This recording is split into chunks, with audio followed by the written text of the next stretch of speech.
భాష కోసం పరితపించేవారు ఈ రోజుల్లో ఎవరుంటారు చెప్పండి? అంతా ఇంగ్లీష్ మీడియం కాలం ఇది. కానీ తమిళనాడులో మాత్రం పరిస్థితి వేరు. అక్కడ భాషను కన్న తల్లిలా ప్రేమిస్తారు. అతి ప్రాచీనమైన తమిళ భాషను దైవంలా పూజిస్తారు. ప్రపంచం మొత్తం ఇంగ్లీష్ పాగా వేసిన తమిళం మాత్రం ఈ భూమి ఉన్నంతకాలం ఉంటుందని చెప్పడంలో ఎలాంటి అస్తవ్యక్తి లేదా? తమిళనాడులో హిందీ వ్యతిరేక ఉద్యమం దేనికి సంకేతం?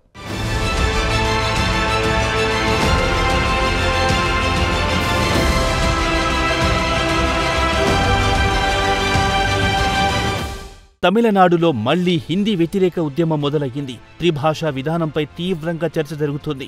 అన్ని రాష్ట్రాల్లోని స్కూల్ పిల్లలకు హిందీని ఓ సబ్జెక్టుగా సిలబస్లో చూపించాలన్నది కేంద్రం కొత్తగా తీసుకొచ్చిన జాతీయ విద్యా విధానం ఎన్ఈపీ. అయితే ఆ పద్ధతి కనుక ఫాలో అయితే తాము 2000 సంవత్సరాలు వెనక్కి వెళ్లిపోతామంటున్నారు తమిళనాడు ముఖ్యమంత్రి స్టాలిన్. హిందీ బోధించకపోతే పీఎం3 పథకం కింద 2000 కోట్ల రూపాయలిచ్చేదే లేదంటోంది కేంద్రం. అయితే ఈ కేంద్రం బ్లాక్మెయిల్ రాజకీయ లాపాలంటూ కౌంటర్ ఇచ్చింది తమిళనాడు. అంతేకాదు తమిళ భాషకు రాష్ట్రానికి నష్టం కలిగించే చర్యలను సహించేదే లేదన్నారు CM Stalin.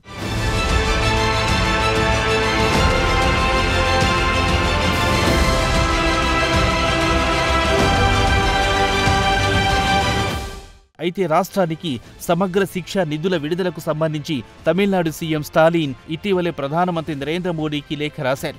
National education policy 2020లో భాగంగా త్రిభాషా విధానాన్ని రాష్ట్రం అమలు చేసే వరకు తమిళనాడుకు సమగ్ర శిక్ష నిధులు విడుదల చేయలేవని కేంద్ర మంత్రి ప్రధాన్ చేసిన ప్రకటనపై ఆందోళనను స్టాలిన్ లేఖలో ప్రస్తావించారు. ఇది తమిళనాడు విద్యా విధానాన్ని తీవ్రంగా దెబ్బతీస్తుందన్నారు స్టాలిన్.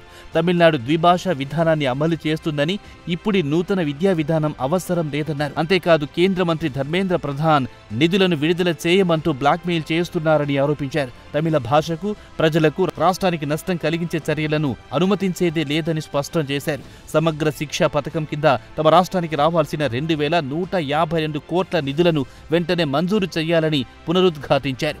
1965లో ఎగిసిన హిందీ వ్యతిరేక ఉద్యమాన్ని పరోక్షంగా ప్రస్తావిస్తూ తేనె తుట్టెపై రాళ్లు వెయ్యరాదని హెచ్చరించారు. ఇంగ్లీష్ ప్రాంతీయ భాష హిందీ అని త్రిభాషా విధానాన్ని రాజ్యాంగంలో ఎక్కడ పేర్కొన్నారో చెప్పాలని స్టాలిన్ డిమాండ్ చేశారు. భారత్ రాష్ట్రాల యూనియన్ గా ఏర్పడింది. విద్య రాజ్యాంగంలోని ఉమ్మడి జాబితాలో ఉంది. అందువల్ల కేంద్ర ప్రభుత్వం దానికి తమకే సొంతమైన అంశంగా చెప్పుకోవద్దని సూచించారు తమిళనాడు ముఖ్యమంత్రి.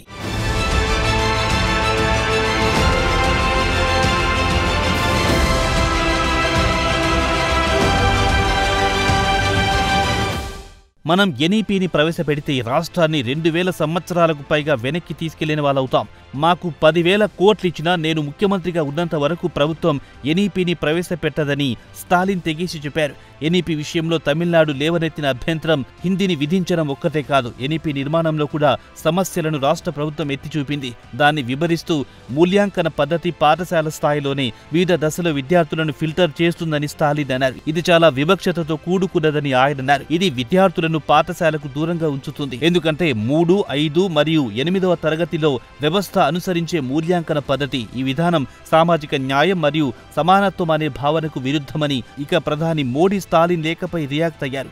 కేంద్ర మంత్రి ధర్మేంద్ర ప్రధాన్ సీఎం స్టాలిన్ రాజకీయ ప్రేరణలతో వ్యూహాత్మక ఆందోళన లేవనెత్తుతున్నారని ఆరోపించారు. నూతన జాతీయ విద్యా విధానం ప్రకారం ఏ రాష్ట్రం పైన ఓ భాషను రుద్దడం లేదన్నారు.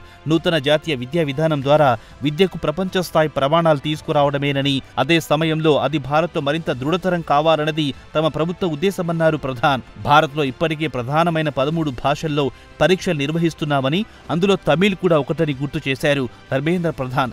తమిళనాడు భాషా వారసత్వాన్ని ప్రోత్సహించేందుకు మోడీ సర్కార్ కట్టుబడి ఉందన్నారు. 8వ తరగతి వరకు మాతృభాషలో బోధించడానికి ఎన్ఈపీ ప్రాధాన్యత ఇస్తుందన్నారు. తమిళ భాషలో శాస్త్రీయ విద్య, బోధన పద్ధతులపై దృష్టి సారించిన పీఎం3 పాఠశాలలను అమలు చేయకపోవడం ద్వారా తమిళనాడు 5,000 కోట్లు నష్టపోతుందన్నారు.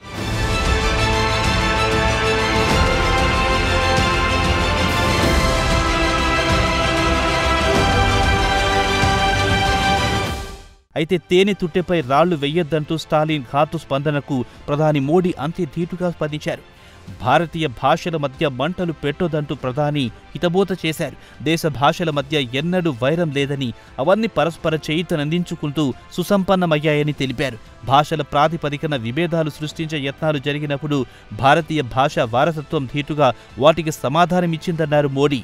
భాషాపరమైన దురాభిమానాలకు దూరంగా ఉండడం మనమందరి సామాజిక బాధ్యత అని గుర్తు చేశారు. ఇటీవల కొద్దిగా తమిళనాడులో హిందీ అమలు చేసేందుకు కేంద్ర ప్రభుత్వం ప్రయత్నాలు మొదలెట్టింది.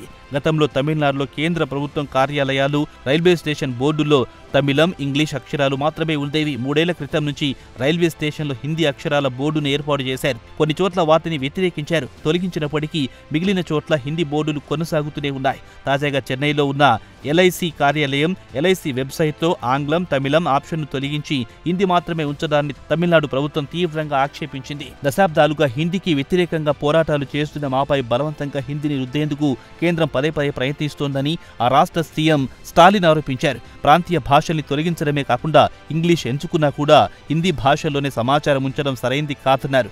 ఇది భారతదేశ వైవిధ్యాన్ని తుంగలో తొక్కి బలవంతంగా హిందీ భాషని మాపై రుద్దే ప్రయోగమే తప్ప మరొకటి కాదని స్టాలిన్ ఆక్షేపించారు.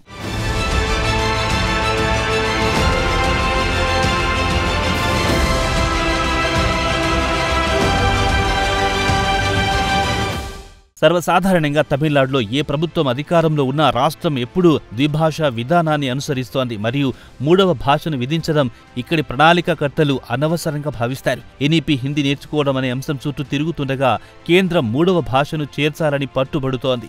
2020లో ఎన్ఈపీ ప్రవేశపెట్టినప్పుడు అఖిల భారత అన్న ద్రవిడ మునేత్ర కజగం ప్రభుత్వం కూడా త్రిభాషా విధానాన్ని తిరస్కరించింది. తమిళనాడులో 3 భాషల విధానం రాష్ట్రానికి ఎలా ప్రయోజనం చేకూరుస్తుందనే దానిపై ఒంటరి ప్రచారం చేస్తున్న భారతీయ జనతా పార్టీ తప్ప అన్ని రాజకీయ పార్టీలు ఎన్ఈపీ విధించడాన్ని వ్యతిరేకిస్తున్నాయి. బీజేపీ మిత్రపక్షాలైన పట్టాలి మక్కల్ కడ్చి మరియు దేశీయ ముర్పోకు ద్రవిడ కజగం కూడా తమిళనాడుపై ఎన్ఈపీ విధించడాన్ని విమర్శించాయి. దానిని రాష్ట్ర స్వయం ప్రతిపత్తిపై దాడిగా అభివర్ణించాయి. తమిళనాడు కాంగ్రెస్ విభాగం దీనిని రాష్ట్ర హక్కుల అంశంగా మార్చింది. బీజేపీ ఆధ్వర్యంలో కేంద్రం రాష్ట్ర హక్కులను లాక్కుంటుందని ఆరోపించింది. తమిళగ వెట్టి కజగం అధినేత విజయ్ కూడా దీన్ని పాసిస్టు చర్యగా అభివర్ణించారు. మొత్తానికి హిందీ వ్యతిరేక ఉద్యమం తమిళనాడులో డీఎంకే అనే రాజకీయ పార్టీ 9 దశాబ్దాల క్రితం బలమైన పునాదులు వేసుకుంది ఈ హిందీ వ్యతిరేక ఉద్యమంతోనే. రాజకీయంగా తమిళ గడ్డపై సత్తా చాటాలన్న ప్రయత్నాల్లో ఉన్న బీజేపీ ఇప్పుడు ఇదే అంశంతో ఎలాంటి పరిస్థితిని ఎదుర్కోబోతుంది అనేది హాట్ టాపిక్గా మారింది.